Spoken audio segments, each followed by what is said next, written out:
Szia, örülök, hogy újra itt vagy. Elmaradt a pénteki száz, és ez nagyon-nagyon ritkán történik meg.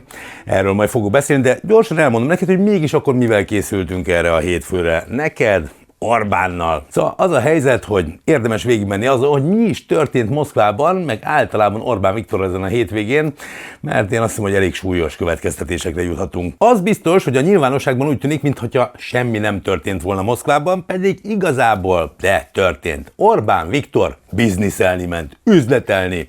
Egy olyan miniszterelnök, amelyiknek állítólag ez egyáltalán nem szokása. Hát pedig nagyon úgy tűnik, hogy semmi másról nem lehetett valójában szó, mivel semmit nem mondtak Szijjártóék, mint arról, hogy hogyan lehet az európai szankciókat kikerülni, hogy hogyan lehet szerb cégekbe bevásárolni magukat magyar cégnek az oroszok helyére, érted? Ez már is egy remek módszer a szankció kikerülésére. Arról is szó eshetett, hogy mit lehetne kezdeni a befagyasztott orosz vagyonnal, mármint hogy akadályozhatja meg Orbán, hogy Európa Ukrajnának adja azt, és hát szerintem még ha már ott van miniszterelnök úr, akkor csak gondol a családjára is, tehát esetleg még arról is beszélhettek, hogy Tiborcs végül is megvenni a Raiffeisen maradékát, mármint hogy amit szeretne a Raiffeisen eladni, az orosz banki üzletágat. De megtudhatod a videóból azt is, hogy miért érdemes tolmácsot vinni, aki körülbelül úgy beszél oroszul, mint ahogy Dajcs Tamás angolul, de azt is láthatod, hogy Szijjártó hogy dadog, aki egyébként eredetileg az orosz oldalon kezdte a tárgyalásokat, aztán kiállt a Vöröstérre elmondani a semmit. Konkrétan a semmit. A legtöbbet Orbán Viktortól tudjuk meg, aki elmondja, hogy Putyin bizony aktákból dolgozik. Gondolom érted, mire gondolhatott a miniszterelnök úr. Na, vágjunk bele, végig megyünk ezen az egészen. Orbán biznisze Oroszországban. De ha már a biznisz szóba kerül, akkor nem tudom megkerülni, hogy ne tegyem nyilvánvalóvá, hogy nekünk ez itt nem biznisz, pont ezért nincsen ilyen értelemben bevételi oldal ennek a tevékenységnek, kizárólag a támogatásodra számíthatunk, ez adja a függetlenségünket, ettől nem vagyunk kitéve semmiféle oligarchának, politikai érdekörnek, gazdasági érdekörnek, senkinek, hanem a te 1000 forintodra számítunk bizony. Mert akkor megőrizhetjük a függetlenségünket, ezért örülünk egy szuperköszönetnek, egy banki vagy revolutus utalásnak, vagy akár egy szuper pólónak, karácsonyi ajándéknak például remek lehet. Na jó, kezdjünk akkor rendesen. Nézzük meg, hogy lehet az, hogy elmarad a pénteki szeánsz. Az azért nagyon furcsa, mert hogy van, tudod, ez a, én majdnem csúnyát mondtam a pornóiparból, hogy is hívják azokat, akik az előjátékot elvégzik a főszereplő helyett. Szóval van ez az ember, aki a Kossuth Rádióban rendszeresen megkérdezi Orbán Viktort, hogy mégis hogy tudná a propagandát fölmondani, mármint, hogy érted, Rogán megírja, hogy mit kérdezze, hogy Orbán felmondhassa, de ezt a csávót mindig mindenhova elviszi magával Orbán Viktor. Bejárta már az egész világot a mi pénzünkön, csak azért, hogy elkészüljenek a Kossuth Rádiós interjúk mindig pénteken, hétről hétre rendesen. Járt már ez a csávó Brüsszelben, járt Abu Dhabiban, most utoljára Washingtonban, de ha kell, akkor Erdélybe is elviszi magával a miniszterelnök, mert hát megteheti. Éppen most Moszkvába valamiért nem vitt el. Lehet, hogy ott keményebbek a szabályok, nem tudhatjuk, de az biztos, hogy elmaradt a pénteki szeánsz. Nem tudom, mi lehet az oka, mert bírja a csávó hosszú utakat is, Amerikába is elment, ugye, de hát lehet, hogy mondjam, a kerülő utakat nem szereti, hogy egy egyenes csávó. Márpedig, és itt Panyi Szabolcsnak köszönet megint, mármint mindenki nevében, mert hogy ő hívta fel a figyelmet arra, hogy Orbán Viktor egy kisebb kerülő úttal ment Moszkvába. Nem ám úgy, ahogy szokás, hogy így elrepülünk oda Lengyelországon keresztül, hanem bizony egy óriási kerülővel Bulgária irányába, mint egy duplázva az időt, mármint a utazásra szánt időt. És ennek az lehetett az oka, hogy valószínűleg sejtették, hogy a lengyelek nem lesznek nagyon boldogok, nem önti el őket a száraz meleg érzés, hogy Orbán már megint Putyinhoz megy. Mert a lengyelek annyira nem kedvelik őt. Tehát valószínűleg attól tartva, hogy botrány lenne Lengyelországban, hogy megadják a légtérengedélyt, hogy Orbán Putyinhoz menjen egy katonai gépen, inkább meg se kérték ezt az engedélyt, hanem kerülő úton mentek. Panyi Szabolcs beidézi Dominik Héjt, aki az egyik legnagyobb lengyel hírportál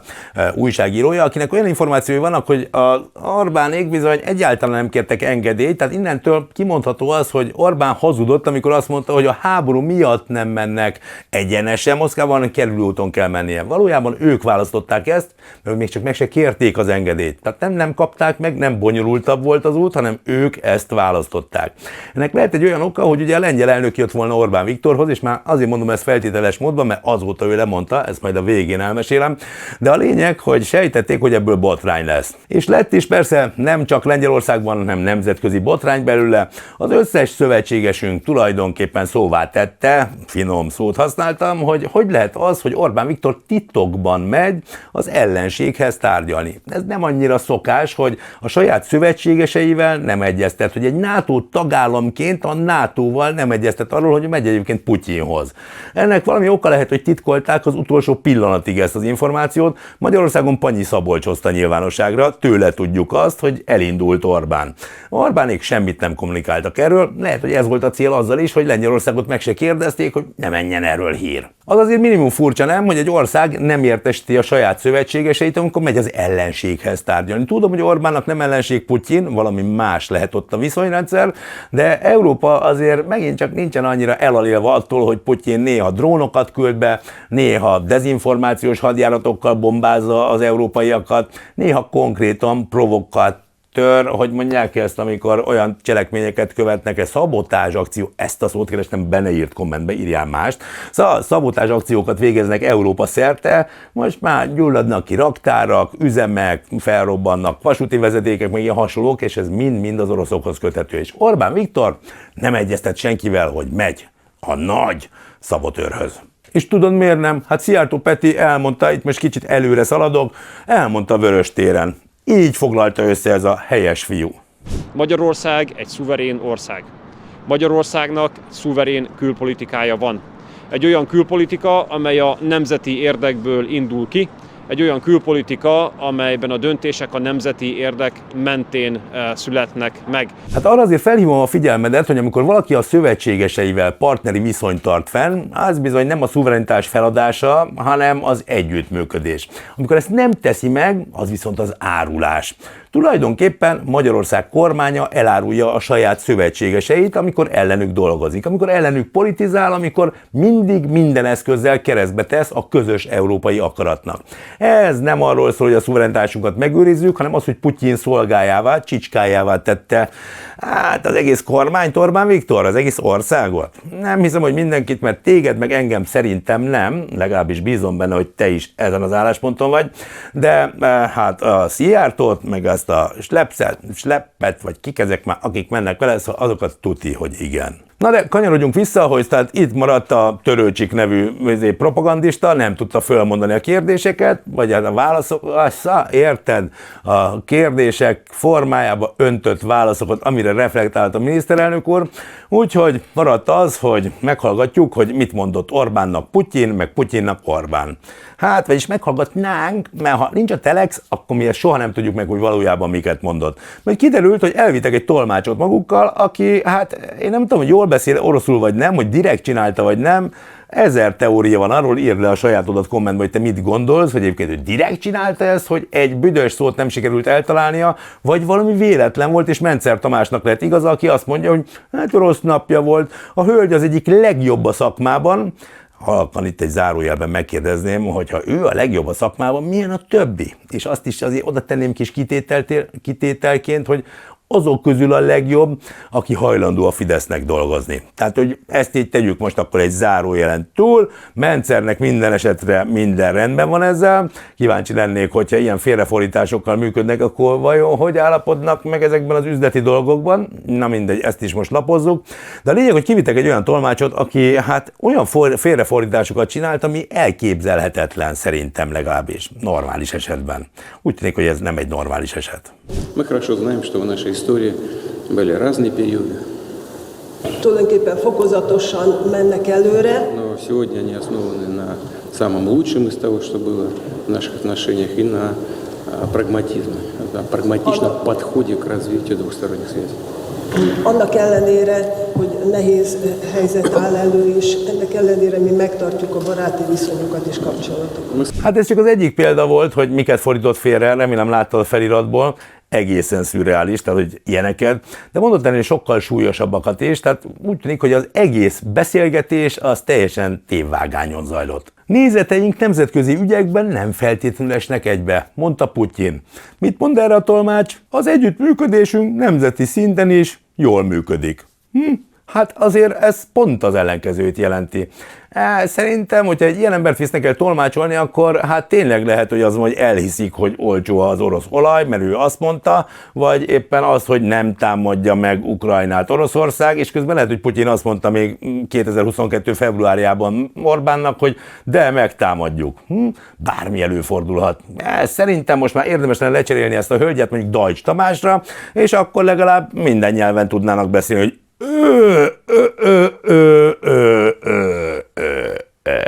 hát legalább nem fizetünk duplán érte, nem? Na, de a lényeg, hogy létrejött a találkozó, azért az elég súlyos, megint csak diplomaták hívták fel erre a figyelmet. Most Panyi Szabolcsnak mondta egy nemzetbiztonsági tiszt, vagy volt tiszt, hogy ez bizony azért furcsa, amikor a másik oldalon kezd a magyar külügyminiszter. Mármint, hogy nézd meg, Szijjártó Péter Lavrovval parolázik, amíg nem jönnek be a nagyok, mármint Orbán és Putyin, vagy lehet, hogy rossz sorrendben mondtam, Putyin és Orbán. Szóval Szijjártó Péter addig átmegy csevegni Lavrovhoz. Olyan jóban vannak. De Szijjártóval úgy tűnik, nem csak Lavrov van jóban. Tehát ő nagyon úgy tűnik, hogy tényleg az oroszok embere. Putyin legalábbis úgy viselkedik vele, minthogyha a barátja lenne. Nézd meg, hogy Putyin mindenkivel csak rendesen kezet fog, és aztán pedig oda megy Szijjártóhoz, akinek így meglapogatja még a karját is. Hát nem tudom, ez vajon egy KGB-s szokás-e, vagy régi időkre nyúlik-e vissza, de egyébként tudod mit? Régi időkre nyúlik vissza. Ugyanezt csinálta Pekingben is. Szóval az látszik, hogy ő egy jól beágyazott, hát az oroszoknál legalábbis jól beágyazott külügyminiszter. A kérdés, hogy kinek az érdekét szolgálja, hogy ekkora barátságban van egy olyan országgal, amely egyébként lerohant egy szuverén országot, és még az ő állításuk szerint is ő az agresszor. És aztán mégis vele parolázik. Na mindegy, azt legalább értjük akkor, hogy Szijjártó miért van itt. Panyi Szabolcs viszont arra is felhívja a figyelmet, és ezen is tényleg érdemes elgondolkodni, hogy na, de mit keresett ott Lázár? Lázár János is a küldöttség része volt, ahogy Amerikában is. Amerikában sem volt értem, hogy ott volt, de ott legalább valami olyasmit mondtak, hogy azért ment ő is, mert hogy a kampányban majd ő is az egyik vezető arc lesz. És hát akkor Panyi Szabolcs gondolatmenetét érdemes magadévá tenni, hogy így gondoljuk végig, hogyha ott az a válasz, hogy a kampány segítség okán van ott, már pedig vele különösebb videók nem születtek, és nem kommunikált ott ilyen erőseket, mondott pár dolgot, de ezért kimenni azért lássuk be, hogy fölösleges volt. De azt még el lehet képzelni, az amerikaiak, meg tudjuk is, hogy segítették a Fidesz kampányát rendszeresen, különböző kampányeszközökkel.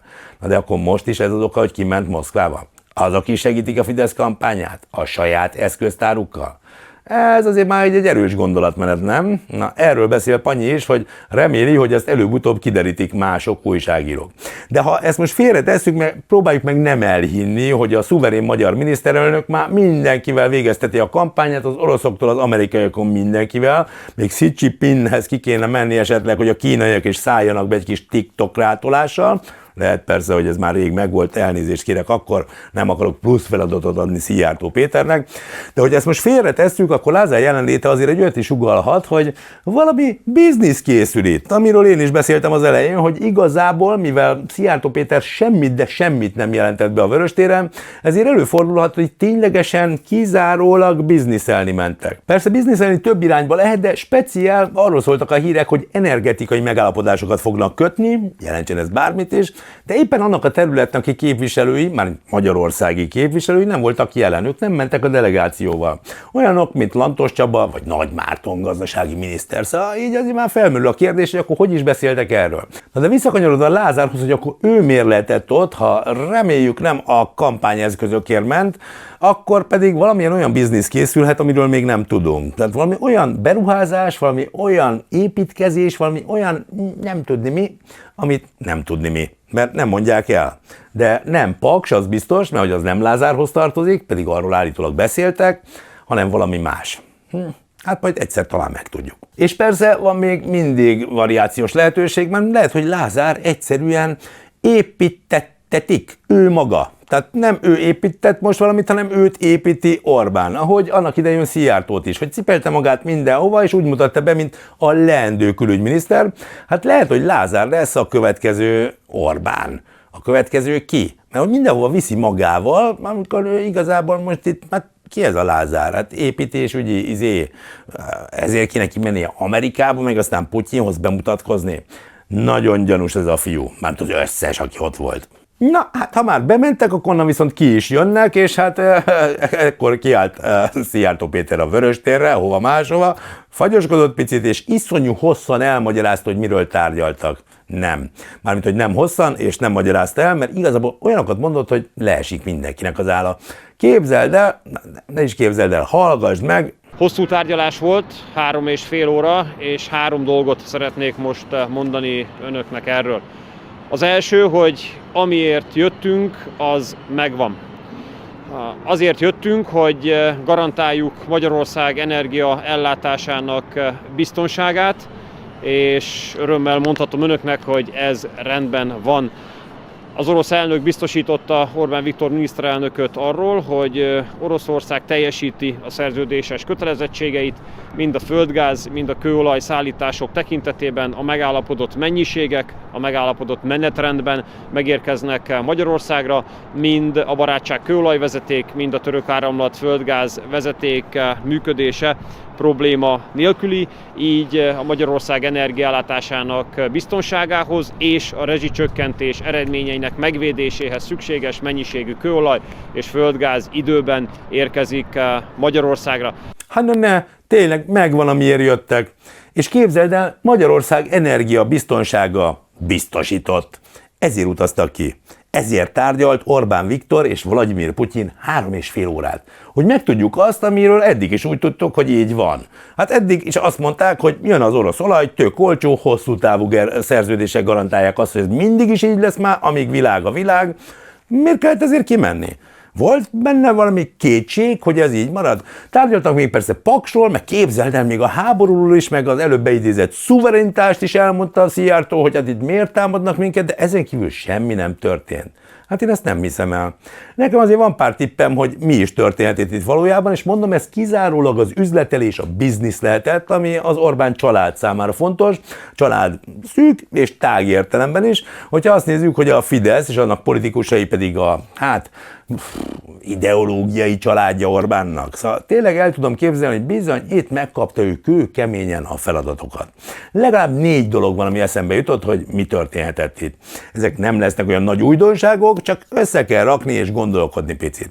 Az egyik, hogy vélhető az, méghozzá nem kicsit, hanem nagyon, hogy Putyinnak érdeke, és csak Putyinnak érdeke, hogy az orosz szankciók kikerüléséről tárgyaljon Orbán Viktorral, hiszen ő a falova. Igen, ez a trójai falu Orbán Viktor az Európai Unióban Putyin számára. Ezért el kell magyaráznia neki, hogy a szankciókat hogy tudja, már Putyin Orbán segítségével kikerülni egész Európában. Márpedig az, hogy ez Putyin érdeke, és hogy ő bizony ezért sok mindent képes megtenni, ezt Orbántól magától tudhatjuk, amikor elmeséli, hogy hát igazából, hogy is működik Putyin. Ezt mondta Orbán róla, amikor visszajött. Egy csúcsra járatott volt KGB-sről beszélünk, ami az ottani politikai iskolának egy erős fajtája, tehát azok nagyon, nagyon jó kiképzett emberek. Ugye ez nem titok, mindenki tudja, hogy Németországban volt az orosz titkosszolgálat rezidense, tehát az biztosan érdemes róla tudni, mindegy, mit olvasunk, hogy egy rendkívüli módon fölkészült és minden dossziét mélységben ismerő ember. Hát bizony, és hogyha egy minden dossziét ismerő ember, és abból dolgozik, akkor nagyon kíváncsi lennék, hogy mi van az Orbán nevű dossziéjában. Szerintem te is kíváncsi lennél rá. Nem lehetett volna, Viktor, hogy hazahozod azt nekünk, és megmutatod, tök kíváncsiak lennénk rá. Meg persze a többi dossziére is, de azt nyilván nem adná oda, csak a személyes érintettség okán szerintem hagyott egyszer beletekinteni téged is, hogy mégis tudd, hogy mivel foghat. Jobb az úgy nem, ha tudod, mert akkor van mitől tartanod. És akkor akár olyat is meg lehet tenni, amivel persze nem mondom, hogy te nem jársz jól, kedves Viktor, csak nem tudom, hogy mennyire Magyarország érdeke, hogy Szerbiában vásároljuk meg az orosz érdekeltségeket a különböző olajcégekben, amiket szankciók sújtanak. Márpedig erről is szóltak a tárgyalások, és ezt nem én találtam ki, de nem is Szijjártó Pétertől tudjuk, és nem is Orbán Viktortól, hanem speciál az orosz hírügynökség, az Interfax közölte. Igen, ők azt közölték, és nem is akárki, hanem az orosz miniszterelnök helyettes, Alexander Novák, hogy bizony szóba került ez a téma is, és megállapodtak róla, vagy legalábbis előre haladottak a tárgyalások. Szóval tudjuk, hogy Magyarország segít Oroszországnak, hogy kivásárolja azokat a cégeket a szerb érdekeltségeiből, és innentől megszűnik a szankció rájuk. És hogy mi van a háttérben, azt hiszem, hogy soha nem fogjuk megtudni. Vagyis bízom benne, hogy egyszer megtudjuk, csak félek, hogy akkor Orbánnak börtönben lesz már a reggeli. De eddig remélem, hogy eljutunk egyszer. Szóval van egyszer ez a szerb vonal, meg van még más is, van a Lukoil, bulgáriai és romániai finomítói, tehát azokkal is kéne valamit kezdeni. Tehát van itt biznisz bőven, amiket érdemes Putyinnak a csicskáján keresztül lebonyolítani, hogy magyar cégek vásárolják be magukat, majd az oroszok visszakaphassák, hogyha véget értek a szankciók. Mert úgy van értelmenek az egésznek, nem. Ez igazából semmi más, mint a szankciók kikerülése. Tök kíváncsi lennék rá, hogy Trump azt tudja, hogy hülyét csinálnak belőle, vagy nem tudja, hogy hülyét csinálnak belőle. Szerintem ez egy fontos kérdés, mert egyszer talán rájön, és akkor lehet, hogy ideges lesz Orbánra és Putyinra. Nem tudom, ki fogja a rövidebbet húzni, akkor Putyin, vagy mi magyarok, de hát Trump hülye, az nem kérdés. Mert vagy minek vezet be szankciókat, vagy miért nézi, hogy azt így hágják keresztül a szeme láttára. De persze van még feladat, amit Orbán Viktor elvégezhet Putyin számára, és amiért érdemes kinyitni még akár egy dossziét is. Ez nem más, mint amiről Magyari Péter beszélt a Partizánban. Nagyon közeleg az európai tanácsi csúcs, ahol nagyon szeretnék a németek, hogyha döntés születne arról, hogy egy rendkívül nagy orosz állami vagyont, amit befagyasztottak, és egy Euroclear nevű brüsszeli pénzügyi szolgáltatónál van, ez egy ilyen 180 milliárd eurós tétel, tehát óriási összeg, azt Ukrajnának adják.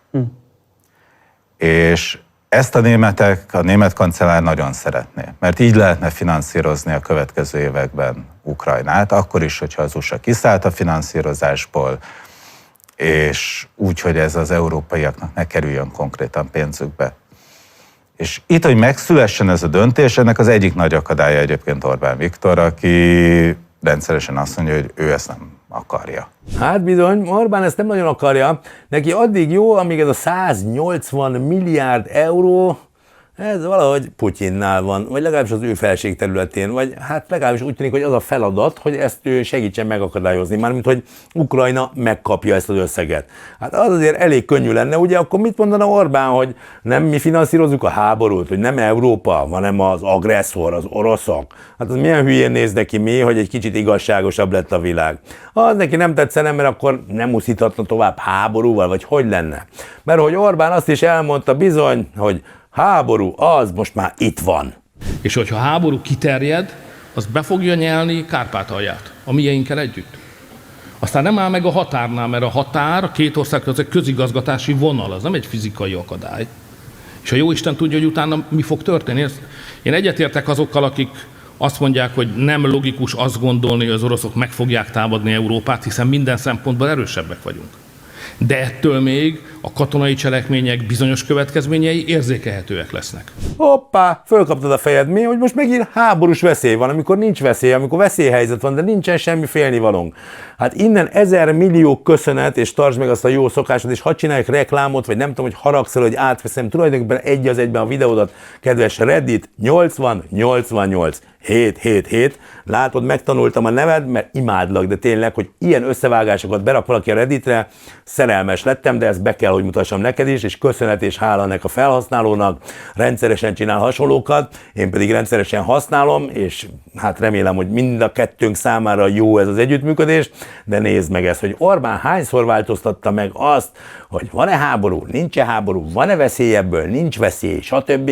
Hát úgy tűnik, hogy neki azért az az érdeke, hogy ebben a legnagyobb bizonytalanság legyen. Nézd csak meg ezt. Európa a háború küszöbén áll. Nem látom azt, hogy Európát háború fenyegetni. Jelentem, tisztelt győriek, Európában háborús veszély van. Tehát kétségű van egy orosz-ukrán háború tőlünk sok száz kilométer egy keleti fronton, de az, hogy ez a háború megérkezne Ukrajnán túl ide Európába, mondjuk Budapestre, Varsóba, vagy éppen a balti államokba, erről ugyan vannak spekulációk, de ennek semmilyen realitása nincs. Innen elég egy rossz lépés, és ahogy szokták mondani, kiterjed a háború, expanzió lesz, és annak beláthatatlan a harmadik világháborúig terjedő következményei lehetnek. Segítjük, ahol tudjuk Donald Trumpot, hogy el tudja érni azt az állapotot, amit békének lehet nevezni. Egy dolgot már elért, az nyilvánvaló az ő föllépésnek eredményeképpen, hogy ez a háború nem fog a mi irányunkba, Nyugat-Európába tovább terjedni.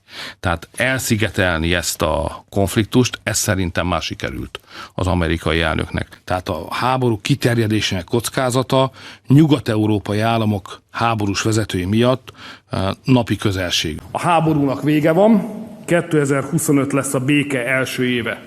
Nem is jöhetne jobbkor. A világháború fenyegető árnyai azok látszanak, az egész világ érzi a háború hűvös előszelét. Régen nem lehetett kedden letagadni azt, amit hétfőn mondtál. És szerdán meg egy harmadik dolgot mondani. Ez régen nem volt lehetséges, mert valahogy ezt számon kérték az emberen, vagy talán el is szégyelte magát, de valahogy ez egész egyszerűen nem volt lehetséges. Aki ilyet tett, össze-vissza beszélt, hol ezt, hol azt mondta, azt a választók megbüntették.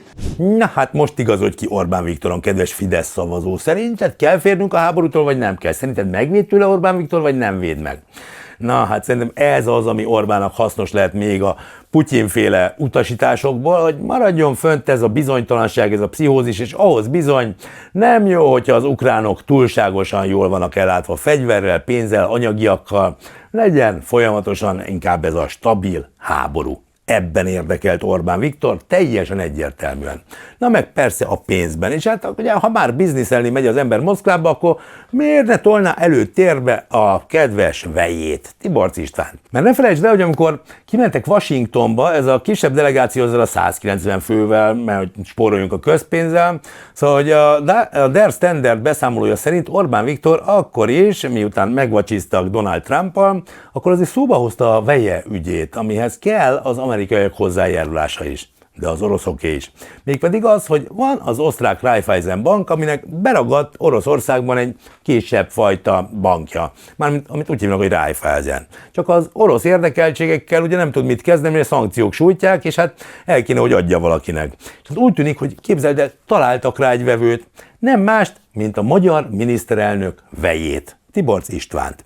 Ő az, aki a Der Standard információi szerint bejelentkezett a bécsieknél, hogy megvenné ezt a 60%-ot, mert mi ez a mi pistánknak, hiszen 30-valahány évesen hogy ne vásárolna föl már néhány bankot, egy-két kastély, szálloda és a fél ország után nem. Hát Oroszországon kéne terjeszkedni. Igen ám, csak hogy ahhoz, hogy ezt a leányvállalatot megvásárolhassa Tiborcs, ehhez kell egyszer az amerikaiak hozzájárulása, de kell egyszer Putyiné is. Az, hogy már az egy elég erős biznisznek hangzik, nem? Tehát, hogy viszonylag jól fekszik azt a hírt hallani az orosz oligarcháknál Tiborcs. Sőt, azt is hallani, hogy ez esetleg még zavarhatja is az amerikaiakat, mert Tiborcs annyira jól fekszik, hogy ez meg kicsit túlzásnak tűnik. Tárt lábbal fekszik ott előttük, hogy ide nekem 60%-ot. Azért az már megint csak úgy tűnik, mint hogyha arról szólna, hogy frontol, tehát strómanként használják az Orbán vejt az orosz oligarchák, hogy vegye a nevére ezt a bankot, mindenki jól jár, és hát az, hogy a magyar miniszterelnököt, illetve annak a vejét kielégítsék az oroszok, az szerintem nekik apró pénz. Bőven megéri, hogy a nevére vegyék, aztán mivel megbízható partner, ezt megint csak Orbán Viktor mondta el, hogy eddig mindig minden megállapodást tartottak, tehát bízhatunk abban is, hogy akkor majd a szerb üzletrészeket, a nem tudom, bécsi bankot, mindent majd visszaad, amikor szüksége lesz Putyinnak újra erre.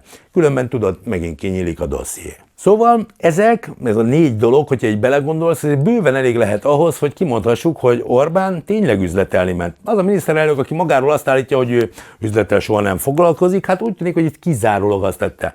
Mert ha az lenne az igaz, amit Szijjártó mondott a Vöröstéren, hogy újra van megállapodás az olajra, gázra, vagy ugye az most nem tudom, megerősítették, vagy mit csináltak az aláírt hosszú távú szerződésekkel, amiket állított mindig betart Putyin, ezért kiutazni biztos, hogy fölösleges volt. Az is biztos, hogy azért fölösleges kiutazni, újra elmondják, hogy Magyarország a béke pártjánál, és szerintem még azért is fölösleges, hogy mindenki fellázadjon ellenük Európába, és Szijjártó elmondhassa, hogy mi szuverének vagyunk. Ez a rizsa, sallang, a Patyomkin falu máza, vagy nem tudom, hogy kell ezt mondani, amit elég raknak. A valóság az, hogy ezek üzletelni mentek. És a másik valóság az, hogy ezt Putyin irányította. Ezt megint csak nem Szijjártótól vagy Orbántól tudjuk, hogy a magyar adófizetőknek beszámolnának, hogy figyelj, minket itt csicskáztatnak és kicsit rángatnak, és hát veszélyben van a szuverenitásunk. Ezt Lavrovtól tudjuk, aki teljesen egyértelművé tette, hogy itt bizony Putyin diktált. Elmondta azt, hogy itt minden úgy megy, ahogy Putyin akarja, és ebben szerintem egyikünk sem kételkedik. az nem kérdés, hogy itt nem Orbán akarata szerint zajlanak az események, hanem amit Putyin szeretné. És Putyin bizony úgy tűnik, hogy ezeket szeretné, mert hogy ez kizárólag az ő érdekét szolgálja. Mind a szankciók kikerülése, mind a bank megvásárlása, hogy tudjon működni utána, mind az, hogy egyébként legyenek mondjuk különböző cégei magyar néven, amíg a szankciók meg nem szűnnek. Ezek mind nem Magyarország és nem Európa érdekei. Így lettünk mi Európa árulói, és Orbánék a magyar adófizetők, magyar állampolgárok, magyar nemzet, magyar hazafiak, a magyarok elárulói. Ez számomra tényleg tény, nem kérdés, hogy ez zajlik, de ha meg tudod cáfolni, bátran tedd meg egy kommenttel. Tényleg, kíváncsi vagyok, hogy te hogy látod, mert én így. De az a helyzet, hogy nem csak én látom így, mert nem véletlen az, hogy a lengyel elnök az süty azonnal lemondta az Orbánnal való találkozót, ahogy kiterült, hogy ő elment Moszkvába mindenféle egyeztetés nélkül. És tudom, persze Szijjártó elmondja, hogy a szuverenitás miért szólnának bele, de hát egy szövetségesi rendszerben teljesen normális az, hogy egyeztetnek egymással a különböző szövetségesek, ezért is nevezik ezzel a hülye szakszóval egymást, hogy szövetséget kötöttek, mert hogy közös fellépésben van az erő. Ezt mindenki tudja, aki egy kicsit is gondolkodik, vagy aki valaha próbált már fellépni valamilyen ügyben, hogy egységben az erő. Ehhez képest Európa 27 országából egy, amelyik mindig kiáll ebből a szövetségből, és ez éppen Magyarország. És éppen az az Orbán, aki mindig Putyin érdekében politizál. Nem érdekes? De. Nem. Hát de. Érdekes, csak hát már unjuk. De nem csak mi, hanem Európa vezetői is, ez most nem sorolom föl darabra, hogy hányan nyilatkoztak, elég csak Merz kancellárra gondolni, aki elmondta, hogy tulajdonképpen Orbán egy az egyben az oroszok kottájából játszik. Elmondta, hogy Orbán mindenféle mandátum nélkül utazik, és még csak nem is egyeztetett velük, és persze értjük, hogy nem is szükséges, csak szükséges lenne, hogy minden normális ember szerint. De Merz azt is elmondta, hogy azért legutóbb, amikor ilyen történt, és elment, hogy feltüntesse magát a béke nagyköveteként, mármint Orbán, akkor utána a legdurvább háborús bombázás jött az orosz fél részéről Ukrajnában. Ez volt, hogyha emlékszel, amikor elment most nem olyan régen, hirtelen, hogy akkor ő a béke nagykövete. Mármint amikor az Európa Tanács soros elnöke volt Orbán, és hirtelen úgy gondolta, hogy ő lesz a béke nagykövet. Hát azt sikerült elérni, hogy az oroszok szétbombázták Kijevet, és egyébként Ukrajna más részeit is. Hát Merz annak drukkol, hogy legalább most ne legyen ilyen következménynek a szuper akciónak. Szóval nagyjából ennyi, és szerintem ezt érdemes így végig gondolni, hogy igazából mit is művel valójában Orbán. Elárulja a szövetségeseit egy kis bizniszért, de valószínűleg, hogy igazából őt hát így fölülről, mint egy ilyen kis bábot, Putyin irányítja.